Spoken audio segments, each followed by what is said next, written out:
नमस्कार। मैं अरुण के Sharma, analyst one thought. Delhi के विषय में मैं कुछ सूचनाएं लेकर, कुछ अपडेट लेकर उपस्थित हुआ हूँ। दिल्ली में पिछले कई वर्षों से कई हॉस्पिटल्स जो हैं उनके निर्माण कार्य अधूरे हैं। दिल्ली सरकार में बनने वाले हॉस्पिटल्स की जांच शुरू हुई है।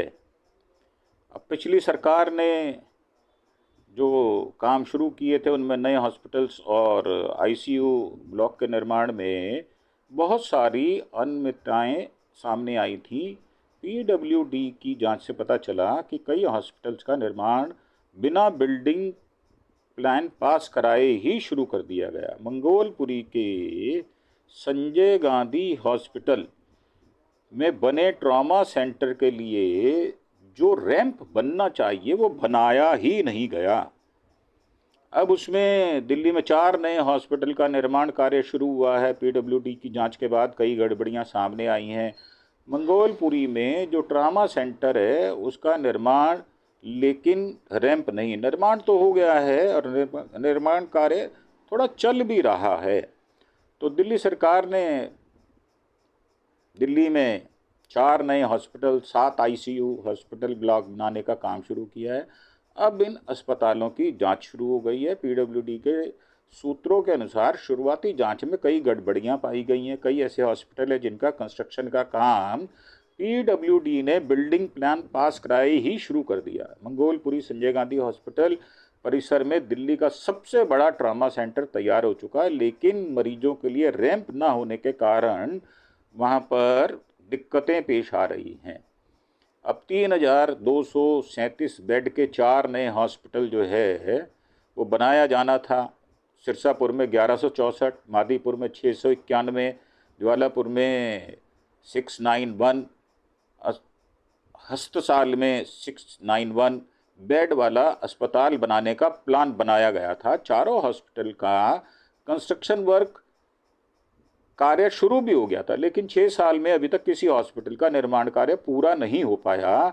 सिरसपुर अस्पताल का काम 77%, मादीपुर हॉस्पिटल का 81%, ज्वालापुरी हॉस्पिटल का 80% और हस्तसाल के हॉस्पिटल का 51% काम ही पूरा हुआ है। मैं आपको एक चीज़ और बता दूं कि यहाँ खिचड़ीपुर के पास एक हॉस्पिटल है, लाल बहादुर शास्त्री, जो कि चालू है, परंतु वो 250 बिस्तर का, शायद 150 बिस्तर का हॉस्पिटल है, परंतु उसके साथ ही एक 10 मंजिली बिल्डिंग और बन रही थी जिसका कई वर्षों से काम रुका हुआ है। मैं इसकी भी बातचीत बीच में करूंगा। अब पीडब्ल्यूडी ने जो जून 2021 में शुरू किया गया था, जून 2023 तक काम को पूरा करना था। जब तक अस्पताल के निर्माण पर 16 करोड़ रुपए से भी अधिक खर्च हो चुका है।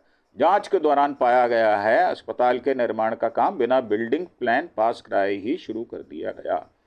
अब इसमें क्या है, हॉस्पिटल जो है शालीमार में 1430, 63% काम पूरा है। किराड़ी में 458, काम शुरू ही नहीं हुआ। सुल्तानपुरी में 525 का बेड का काम था, 63% पूरा हुआ। चाचा नेहरू में 610 का था, 52% काम पूरा हुआ। सरिता विहार में 336 बेड का हॉस्पिटल था, 58% काम पूरा हुआ। रघुबीर नगर में 1565 हॉस्पिटल बेड का काम शुरू होना था, जो 40% ही पूरा हुआ। 6 साल में भी काम पूरा नहीं हो पाया। मंगोलपुरी सुल्तानपुरी संजय गांधी हॉस्पिटल परिसर में ही दिल्ली का सबसे बड़ा ट्रॉमा सेंटर बनाने का काम 2019 में शुरू किया गया था। मार्च 2021 में इसे पूरा होना था, परंतु इसको पूरा नहीं किया गया। ट्रॉमा सेंटर में मरीजों को लेकर जाने वाले रैंप ही नहीं बनाए गए, लेकिन पूरे हॉस्पिटल में कहीं भी रैंप नहीं है। इसी तरह मादीपुर हॉस्पिटल का काम नवंबर 2020 में शुरू किया गया था, करीब 5 साल बाद काम पूरा होना था। इस पर भी 104 करोड़ रुपया खर्च हो चुका है। पीडब्ल्यूडी के सूत्रों के अनुसार अभी तक जांच के दौरान हॉस्पिटल ब्लॉक और नए अस्पताल की जांच में कई तरह की गड़बड़ियां मिली हैं। अगले 1 आध महीनों में सरकार को रिपोर्ट सौंप दी जाएगी, जिसके बाद इसके विषय में और बातचीत होगी। मैं आपको एक बहुत विचित्र बात है, हमारे यहाँ एक लाल बहादुर शास्त्री हॉस्पिटल है जो कि गरीबों के लिए बिल्कुल रामबाण की तरह काम करता है। वहाँ हॉस्पिटल की एक्सटेंशन के लिए 10 मंजिली बिल्डिंग बनाई गई थी, परंतु सिविल कंस्ट्रक्शन थोड़ी पूरी होने के बाद उसका काम रोक दिया गया। अब ये वाला जो हॉस्पिटल है ये कोंडली विधानसभा में आता है। नई बिल्डिंग बनाने का प्रस्ताव जो था वो था और उसमें बिल्डिंग बनाई भी गई है। कुंडली विधानसभा में आने वाला लाल बहादुर शास्त्री हॉस्पिटल एक नई बिल्डिंग बनाने का प्रस्ताव, ये कह रहे हैं प्रस्ताव है, प्रस्ताव नहीं, ये हो चुका है। अस्पताल के अंदर बनाई जा रही इस बिल्डिंग में 460 बेड की क्षमता वाला हॉस्पिटल एक्सटेंड होना है। अभी तक अस्पताल में सिर्फ 100 बेड हैं, यहाँ पर सिर्फ सेकेंडरी केयर का इलाज मिल पाता है, लेकिन नई बिल्डिंग बनने के बाद इसमें ऑपरेशन भी होगा। मरीजों को आईसीयू में सुविधा भी मिलेगी। नई बिल्डिंग में ऑपरेशन थिएटर और आईसीयू यूनिट बनाई जा रही है। वैसे आपको मैं बता दूं कि यहाँ पर अक्सर मशीनें खराब रहती हैं। जो बड़े एमआरआई या सीटी स्कैन होता है वो यहाँ पर नहीं होता, छोटा मोटा काम हो जाता है। और कर्मचारी वैसे दोपहर में 2 बजे तक तो मुस्तैदी से काम करते हैं। ओटीपी में यहाँ पर उसमें काफ़ी भीड़ होती है ओपीडी में, और यहाँ पर संख्या जो है मरीजों की वो ज़्यादा होती है दिखाने वालों की। तो अब ये गुरुवार को विधानसभा सत्र के अंतिम दिन प्रश्नकाल के दौरान कोंडली विधायक मनोज कुमार ने यह सवाल उठाया था। जवाब में स्वास्थ्य मंत्री ये पुरानी बात है, ये इसकी डिटेल मैं बाद में दूंगा क्योंकि इसमें थोड़ी सी मुझे दिक्कत लग रही है। तो मसला ये है कि वो बिल्डिंग बन चुकी है और वहाँ पर हॉस्पिटल को अभी चालू नहीं किया गया।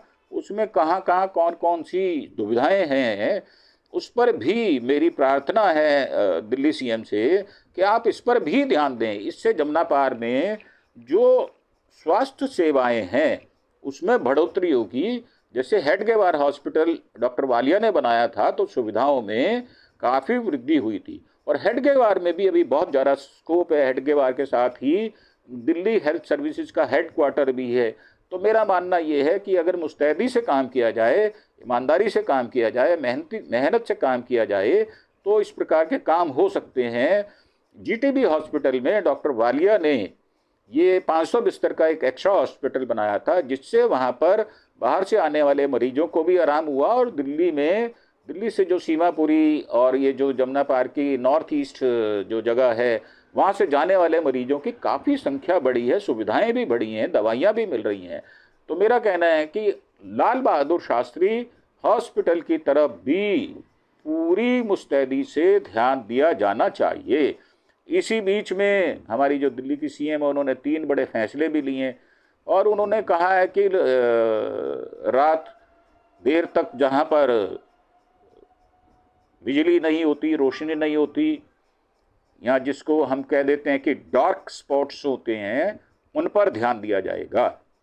दिल्ली वालों को राहत देने के लिए कई स्तर पर कदम उठाने का फैसला किया है। हजारों डार्क स्पॉट्स को रोशन करने की भी प्लानिंग वो बना रही हैं, जो कि तारीफ़ काबिल भी है, परंतु वो काम कहाँ तक हो पाएगा देखने वाली बात ये है। आम आदमी पार्टी भी इस तरह के दावे करती रही है। सीसीटीवी भी लगाए गए, सीसीटीवी उनका खर्चा कौन देगा, घरों से उनकी कोएलिशन भी की गई, परंतु वो बहुत ज़्यादा कामयाब हो नहीं पाया। अब देश की राजधानी दिल्ली में public safety and security, traffic की समस्या, बेघर लोगों के लिए बनाए गए शेल्टर होम्स की स्थिति में व्यापक सुधार की गुंजाइश है, और इसके लिए उनका कहना है कि हम अभियान चलाएंगे और इसके लिए दिशा निर्देश भी दे दिए गए हैं। महिलाओं की सुरक्षा को ध्यान में रखते हुए उन्होंने कहा कि शहर में फैले 4000 से अधिक डार्क स्पॉट्स, अंधेरे इलाके जिनको हम कहते हैं, प्राथमिकता के आधार पर सुधारने का आदेश दिया गया है। आदेश के साथ साथ सीएम साहिबा, मेरी आपसे प्रार्थना है, इस पर नज़र भी रखनी होगी, समय समय पर इनका सर्वे भी करना पड़ेगा और स्वयं आपके मंत्री जाकर वहाँ पर देखें। इस बात का मैं आपको सुझाव देता हूँ। एक हाई लेवल बैठक हुई जिसमें सीएम साहिबा ने अधिकारियों को संबोधित करते हुए कहा कि शहर में जिन 4000 जगहों पर लाइट की कमी है वह महिलाओं के लिए सुरक्षित स्थान साबित हो सकते हैं। इन इलाकों में सफाई के साथ साथ पर्याप्त स्ट्रीट लाइट, जी, एक तो स्ट्रीट लाइट की जो कंप्लेंट का सिस्टम है वो बहुत जटिल है।